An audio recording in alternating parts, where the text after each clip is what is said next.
Hello and welcome to the Craft Beer Corner. For today's beer review, we're jumping into a couple of barrel-aged sour beers. As you can see, we've got quite large bottles here for both different brewers and different styles. So we're going to be starting with Logsdon Farmhouse Ales. This is called Eagle's Rest. This is specifically a sour red ale. It has been oak barrel aged and it is a blended sour red ale, and it's also been brewed with cherries. This one clocks in at 9.5% ABV. Logsdon Farmhouse Ales is based in Washougal, Washington. And then moving on to beer number 2. This is Jester King, one of the well-known sour beer masters out there. This is called Ol Oi, and this is a sour brown ale. This one has also been oak barrel aged. Quite a bit lower ABV on this one, 6.3%. And Jester King is, of course, based in Austin, Texas. So, two different directions on similar beer styles and quite a big gap in the ABVs here, but the common theme that they're sour and they're both oak barrel aged. So I'm expecting pretty interesting things out of both of these beers, and we'll get into specifics, but for now we're going to jump right in. So we're going to get started with Logsdon Farmhouse Ales. This is Eagle's Rest. The clock's in at 9.5% ABV.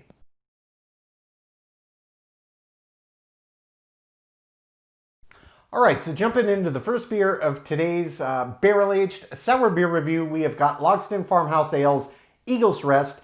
This is a blended sour red ale that has also been oak-aged and brewed with cherries. This one clocks in at 9.5% ABV, and Logsdon Farmhouse Ales is based in Washougal, Washington. I'm hoping I'm pronouncing that correctly. On this label, I could much more clearly read the city name. I think in our Logsdon Farmhouse a couple of reviews ago where we did a couple of their Pilsners, I said Washougal. The L looked like an I, but that's okay. Nonetheless, 9.5% ABV, that's pretty high for a red sour. And let's get started. First things first, label art, very cool looking. It looks like a tap room. Cellar filled with beers and some hosing and whatnot running around, so rather get you in the spirit. And kind of what I'm expecting here as I get this cracked is it's going to be their take on kind of a classic Flanders red. Very famous sour beer style. And this one's blended, and then they oak-aged it and added some cherries. So we've got more sugars that went in that could obviously be converted into more alcohol. So the higher content, I am sure, a lot of that is coming from the addition of cherries. A lot of sugars in there. They could have just added additional malts. But nonetheless, let's get this poured right in the glass. There it is. All right. So yeah, it's looking brown coming out of the bottle, and when you first start to pour, but you will realize that it does indeed have a nice red tint. And I've seen some sour red ales and Flemish reds that are a little more red than this, and some that are less, and some that are way darker. They kind of run the gamut, but yes, holding it up to the light, it absolutely does have that classic red hue. Looks quite lovely. It's also got quite a pronounced aroma. This one's pretty pungent. I can immediately smell the sour and the tart coming off of this beer, and I can really quite heavily and strongly smell those cherries. Really smells nice. Head tried to form, got right out of the way. That's exactly what I want to see. As expected, let's give it a proper sniff. Oh yeah. Oh yeah. That has some really nice kind of Brettanomyces, funky overtones and fruity overtones. There's a little bit of it that smells, and I had some of this on the last sour I had from Anchorage Brewing Company, where beers with Brettanomyces and that naturally souring bacteria, you'll often get these kind of tutti fruity flavor or chewing gum kind of aromas and kind of banana and sweet like cotton candy. There's all these interesting interplays of aromas. That is coupled with this lovely tart cherry back, and it really is blending with the natural tart and sour aroma that's coming off of this beer. It smells great. So without further ado, let's jump in.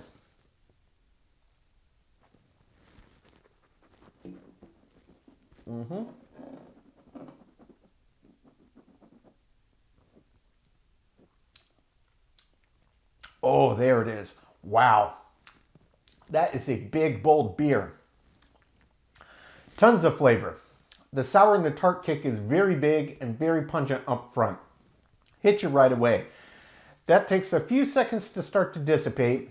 As it does, that initial sharpness, that sour and that tart still lingers. The initial front side, the sharpness of it, as that starts to back off a bit, that cherry really starts to open up. And wow, that is such a good fruit choice for this. It pairs so well, and it really does taste like fresh, ripe cherries. Just blended in with this nice tart sour form, so it almost, even though it tastes very strongly of actual cherries, not artificial, kind of mixed with the sour, it's putting me in mind of some sour cherry candies I've had, and that's a compliment. It's really quite nice. There's that little classic bit, a slight funkiness that you get from the Brettanomyces. In this one, it's a lot more subdued in terms of that funk side. It's a lot more intense on the sour and the tart side. But then on the back end, as things settle down and it starts to kind of dial off the intensity there, what you're left with is this lingering cherry on the back of the palate and this slight earthiness that comes from the Brettanomyces. And I think that's also pairing quite strongly with that oak barrel aging that they did with this beer. So you don't really get any of that barrel until the very end, when the sharpness and intensity of that sour and tart really start to dial back.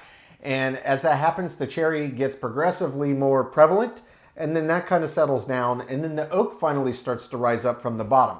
So this beer kind of takes you on some trips, and it comes in very distinct phases and orders. You're getting that really sharp, intense sour tart up front, then you're getting the cherry, then you're getting the oak. And it's all coming in distinct layers and tiers, and where it's moving up and down in intensity, and the others start their interplay. Really nice. Very well put together beer. So I'm going to jump back in for another sip of this, see what happens, see if I pick anything else up on second sip. I can tell you body and mouthfeel I got on first sip. The body, even though this is 9.5%, it feels just like a normal kind of sour red ale or any kind of sour beer style. It doesn't feel like a heavy beer. Mouthfeel, same thing. It feels more or less flat with a good bit of effervescence in there. And one thing I should note, yes, there is a little bit of that drying effect, which you most of the time get with sour beers. Not always, but you typically do. That is present here, though it's a little bit light. On the front side, it comes and makes itself a little bit apparent about 5 seconds in, but then it more or less feels wet from there. It doesn't continue to dry until I'm finding here about a minute and a half after the fact. There's a little more drying effect, but quite nice. Let's jump in for sip 2, see what else we get.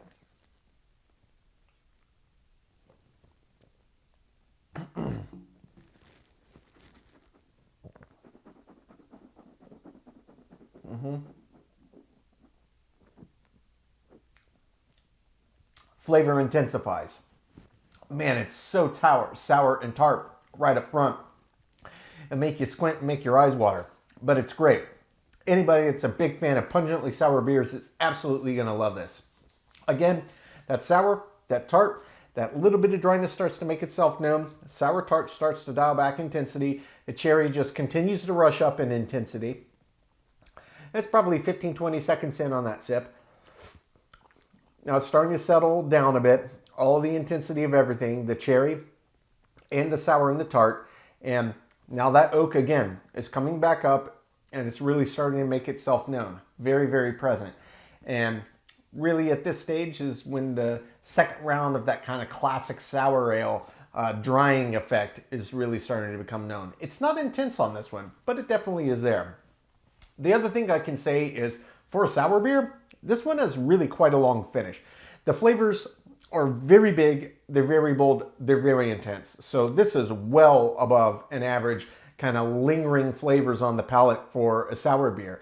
More or less the entire beer drinking experience is classic, exactly what I would expect. Be it, obviously this is not a Flemish red, it's brewed in Washington State. It is not from Flanders, but they're doing a really good job of capturing the essence of that style. Really the key difference here is the flavors, they're so big, they're so bold, they're really lingering quite a bit longer in intensity on the back end of the palate than your average sour, and certainly from any sour red ale. Very nice, very well put together. We've got to talk about the balance here. In terms of their malt bill and working that together with the right amount of yeast and bacteria and cherries, I think they absolutely nailed it because it's true to the style. The cherries are an added bonus, and indeed, the amount of time that they left this in the barrel to impart all those characters, because every little unique step of this has its own voice. There's really nothing in here vying for attention, and it's kind of done in such a manner that it all comes out very layered and staged and almost like it was scripted, how they wanted it to be for the entire beer drinking experience from first sip to the very end. Really, really well done beer here. I'm going to take my time, sip on this, count my scores. When we come back, we will get to the second beer of today's sour beer review. That is Jester King's Ol Oi, which is a sour brown ale that clocks in at 6.3% ABV.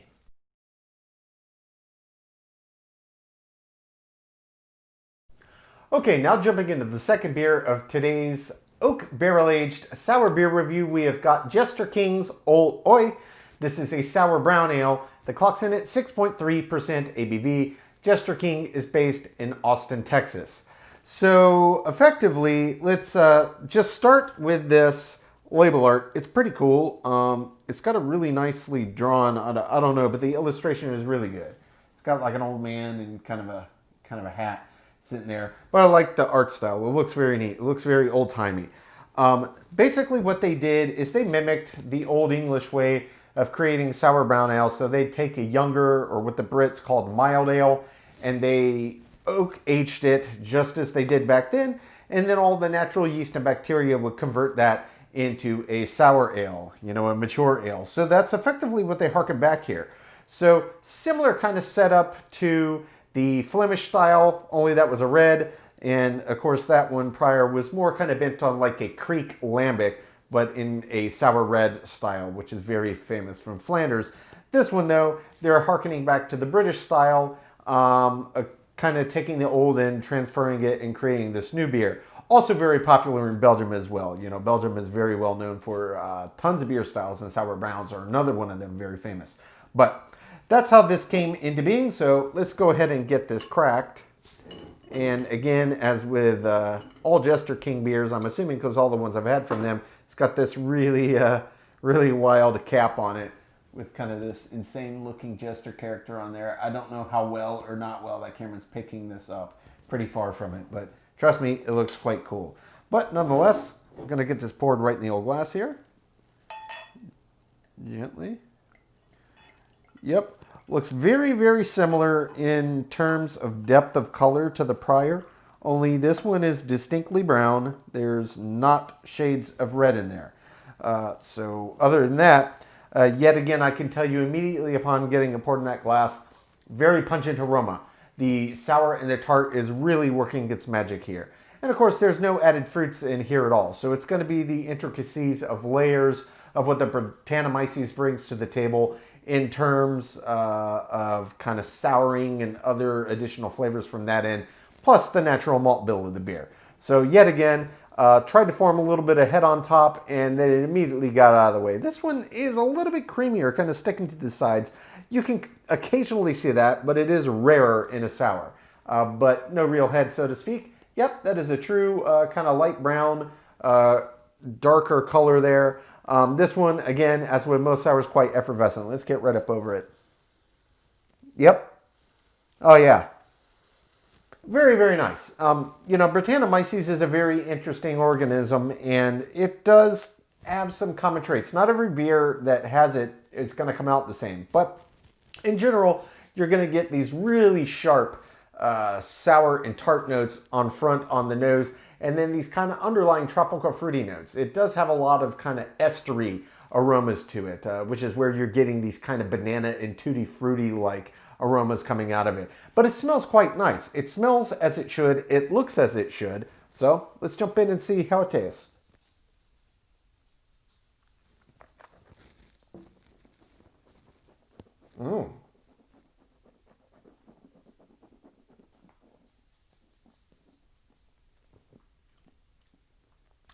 Oh yeah. There's that bite right up front. So, very good beer. A few things that I noticed right away that kind of make this one a little bit different than your average sour brown. One is 6.3%. That's not a super high ABV. This does put me in mind of You know, the Al Brown styles as well. Obviously very closely related, very similar. But one thing I noticed immediately on this beer, for 6.3 and certainly for a sour, the body has a lot of breadth to it. It actually feels rather weighty. It doesn't just feel kind of flat and water-like. It feels like it's got some real presence on the palate. That kind of surprised me. The mouthfeel also, yes, there's that classic effervescence, but it's got a bit more resistance to it than I expected. I'll be honest. But the body and the mouthfeel, quite a bit more robust than I anticipated. And it's nice. Not what I expected for the style, but again, 6.3, even though compared to the first beer, that's not a super high ABV, for a sour brown ale, it is a little higher than the average norm. So it's, you know, it's not out of character, but it's different. It's I'm just kind of outlining differences from what you would normally get in a sour brown here. Next thing I also noticed was agitating around the palate. This one gets quite creamy. Surprisingly so. That's quite rare with any sour, let alone a sour brown that I've ever had. But this one does have this kind of silky, creamy quality. And it kind of adds to that notion of resistance and thickness to the mouthfeel. It's quite nice, very enjoyable. In terms of flavor profile, there was a lot that was happening here, so I am going to jump back on first sip. But one thing I could tell you I immediately noted right away, aside from that expected and attained classic sharpness of the sour and the tart up front, there's a lot of very vinous qualities to it. There are some kind of wine and grape-like qualities that were coming through. That's not as common in a sour brown, but they're definitely present in this beer. So I'm going to jump back in again to really dig through this flavor profile and think about the finish.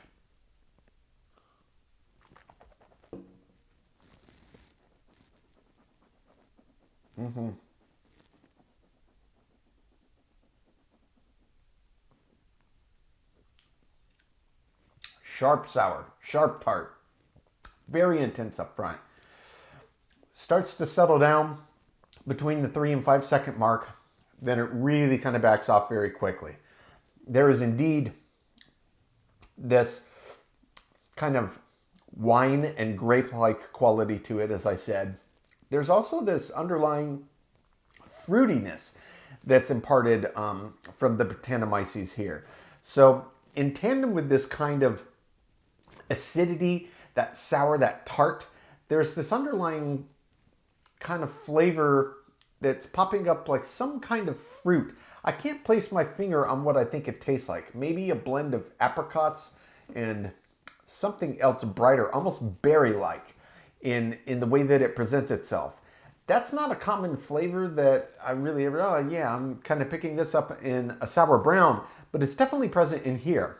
Aside from the souring, in terms of the malt bill itself, it's very subdued. Yes, it's a sour brown and it's got some roastier malts that went in here, but honestly, as is very common with pretty much any sours, once you get them to that sour point, to that sour stage, all of those roasty edges to the malts, they really, really dissipate. I mean, I'm trying to think if I've ever had a sour black beer with really heavily roasted malts and or a lot of them. I might have, but I would have to check my notes, but I don't remember if I have any darker sour beers that have really ever, I would consider to be roasty or like very malt dominant. They're just not. It's a good backbone upon which to build the beer, but really the magic in these is what's happening with that natural bacteria that sours it. It's all the intricacies of flavor. In terms of this one, there's really not a lot of funkiness happening. Maybe just the slightest suggestion that would somebody say, oh yeah, that's classic Brettanomyces. Very mild in here. But there is a little underlying slight earthiness again on the back end of the beer. And yet again with the finish, in terms of length on this one, it's not particularly long. It's pretty much average, what I would expect for sour brown. But what is happening is that kind of the same as with the first beer, that classic drying effect that you get on the back, it does happen, but it's quite mild and it does come at the very end on this one. So there's a little bit of drying effect on the palate and this little bit of slight earthiness. I could almost say it's like earthy and musty, kind of comes in on the back side of the palate, which is very nice. That is kind of a classic hallmark of underlying possible traits of Brettanomyces. That's what makes sour beers so interesting for my money. If they're done with Brettanomyces, there's other ways, lactic acid, citric acid, combination of both, namely that you could use to sour beers. But most brewers, they're not doing that. They're going with natural wild yeast like Brettanomyces to come in and do its thing. And it really does make for very interesting flavor components. And really all batches are going to be different. That's wild. Yeast is a wild organism. You know, it varies and varies. That's why if a brewer wants to keep a beer consistent, they're going to save that yeast culture and repitch it into the next batch. So it's constantly using that same yeast strain that they cultivated, that they made that batch of beer. So they take a little of the guesswork out of the formula and the equation. That's the best way to keep it consistent. Brettanomyces, you know, they're kind of all over the place though with what kind of flavor components you get. So yeah, always interesting. This one very nice. Following on a classic recipe with just a few little minor twists, but very, very good beer. I'm going to take my time, sip on this one, come up with my scores. When we come back, we will get both beers ranked from top to bottom.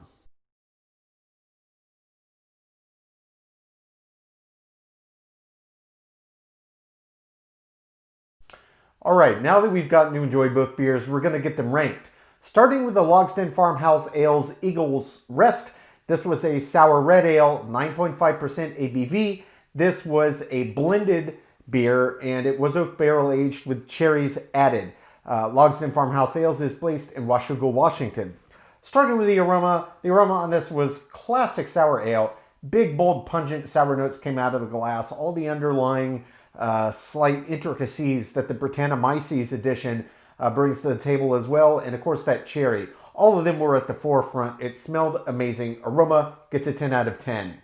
For the taste, this was very much a classic recipe of what a Flanders style or Flemish red ale style would be. Now, this is just a sour red ale. Obviously, they are not Belgian. It's not from Flanders. They also, you'll notice it's kind of categorized, if you check it in on Untap, as a kriek. Kriek is just the Dutch word for cherry. Kriek or kers. Two separate words that they could use for cherry. Kriek is most often associated with specifically cherry lambic. Nothing can be categorized as a lambic outside of a very specific and small region of Belgium, just as Champagne is to France. But kriek could be a catch-all for cherry. It just harkens back traditionally to a cherry-flavored lambic. So this, I would not call it kriek. You could, but just traditionally in beer lingo, that's going to be reserved for cherry lambics. Nonetheless, I would call this a sour red ale. Taste, absolutely classic sour red ale. Easily as good as any I've had from Flanders, to be certain. And then that cherry edition in the back, that was just a whole nother dimension, and it really tasted quite nice. Tasted almost the intensity, like I said, of candy, but with the flavor of real ripe, fresh cherries. And mixed with that wonderful souring with all the intricate notes that came out of it, it was fantastic. Taste for me gets a 10 out of 10. For the body on this was pretty much exactly what I expected. Even this, with that higher ABV, may have had a little bit more presence, a little bit more resistance, but it was more or less what you expect from a sour red style ale. Body gets a 10 out of 10. Mouthfeel, same story. I just talked about it with the resistance. Same thing as the actual weight of the beer. Resistance, more or less what I expected. Gets a 10 out of 10. For the finish on this one was quite long. This was one of those sour beers where the flavors were so bold and so pungent that it really did extend the length beyond what you typically get. This is a much higher ABV than you would also typically get, and also the addition of the cherry. So it really had a lot going for it. Just intensity of flavor, complexity of flavor, the cherries, and that oak aging, all of it helped really extend that finish. It was very, very nice indeed. Finish gets a 10 out of 10. Head retention, that effectively had none. Tried to start, got out of the way immediately. That's perfect, 10 out of 10. For the appearance, yes, this was a red ale, but it was just a slight reddish hue. Really, it didn't have that same depth that some do. They don't all. Some they'll categorize as a red ale, but it's really coming down to the types of roasted malts that are going into it. This was on the lighter end. I would say it was above average for this beer style, but it wasn't one of those really red intense, like you immediately say, oh yeah, I see why they call it a red ale. But nonetheless, above average. It gets a 7 out of 10. For the balance Balance on this beer was exceptional. All right, look, it really comes down to what the Brettanomyces does in this specific beer as the primary factor, and this was just great in this beer. Then the cherries had the right amount. It had its own voice, but everything in this beer was absolutely in balance. Same thing with the oak. It came in on the end, but it came in where it was appropriate to mix with what happened in the ride of the other flavors. I absolutely think they nailed the balance. 10 out of 10. Feeling in the intangible, subjectively, I loved it. This was just a well-done sour red ale. 10 out of 10. Finally, as an example of this style, look, appearance was the only category, and that's really being nitpicky if I'm honest. Example, perfect marks, 10 out of 10, which does bring the total score on Logsdon Farmhouse Ales Eagles Rest to a 97 out of 100. Moving on to beer number 2, Jester King's Oi, a sour brown ale. This is done kind of in the style we come back again to Belgium and Flanders, a Flemish brown ale, but they kind of used the classic British cellaring technique for making it here. So a little bit of mixing kind of beer histories here, but the result was great nonetheless. 6.3% ABV on this one, yet again oak barrel aged. Jester King is based in Austin, Texas. So with the aroma, one of these classic sour beers, again, just really big, bold, intense aroma. Nice sharpness of the sour and the tart. This wasn't quite as pungent as I expected for the style in the ABV, but make no mistake, it was quite prevalent. Aroma gets a 9 out of 10. For the taste, this was just fantastic. This was a very well done sour brown ale, almost hallmark. It had some interesting qualities to it that you don't always find, but again, I stand by that's part of the fun of drinking sours, is that Brettanomyces is so you never really know what you're going to get from beer to beer. What I got in this one was fantastic. Taste, 10 out of 10. Body, this one, again, was a little bit surprising. It had quite a bit more heft to it than I expected. But again, for a sour brown, they don't normally sit around 6.3. It's got a little higher ABV, so I took that into consideration. But it went well with the ABV, I thought, for my money. So I did give it a perfect 10 out of 10. Mouthfeel, similar story here. It did have quite a bit more resistance to it than I expected, but again, a higher ABV than I expected. It was a bigger beer. Also, quite nice and not as common was just how creamy it was when you agitate it around the pellet. This one really got thick and creamy. It was quite lush. Really, really nice. Mouthfeel, 10 out of 10. For the finish on this one was really just average for a sour brown. I gave it thus 5 out of 10. Head retention, just as with the first beer and with most sours, tries to form a head at the beginning, immediately gets out of the way. That's what you want to see. 10 out of 10. For the appearance, this was perfect classic brown ale, exactly as advertised, 10 out of 10. For the balance, yet again, and I mean really balance is kind of a tough category to judge on a sour beer just due to the inherent nature of how these beers work. But what I got in this beer was excellent. The malt bill they chose was a great backbone yet again. The Brettanomyces came in and did its thing. It had a lot of interesting nuance. And then again, that oak barrel also had its presence known, and everything had its place. Fit together beautifully. Balance gets a 10 out of 10. Subjectively, I loved it. I'm a big fan of sour beers, and both of these were excellent representations of their style. This one, for me, subjectively 10 out of 10. Speaking of examples of their style, for this one, I did really only lose a handful of points, the biggest in a single category, but really I was nitpicking again here. Overall grand scheme of things, this is top tier.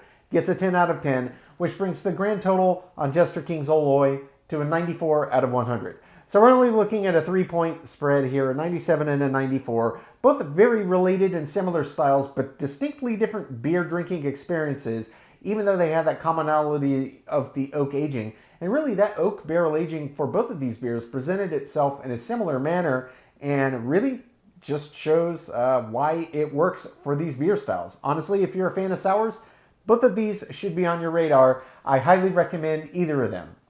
Folks, that's today's review. As always, I do sincerely appreciate you tuning in today. Please don't forget to like, comment, and subscribe. And if you want to stay in the loop on our videos, go live to YouTube. You just click the notification bell icon. It's right next to the subscribe button. Until next time, keep it beer, keep it craft. We'll see you on the next one. Cheers.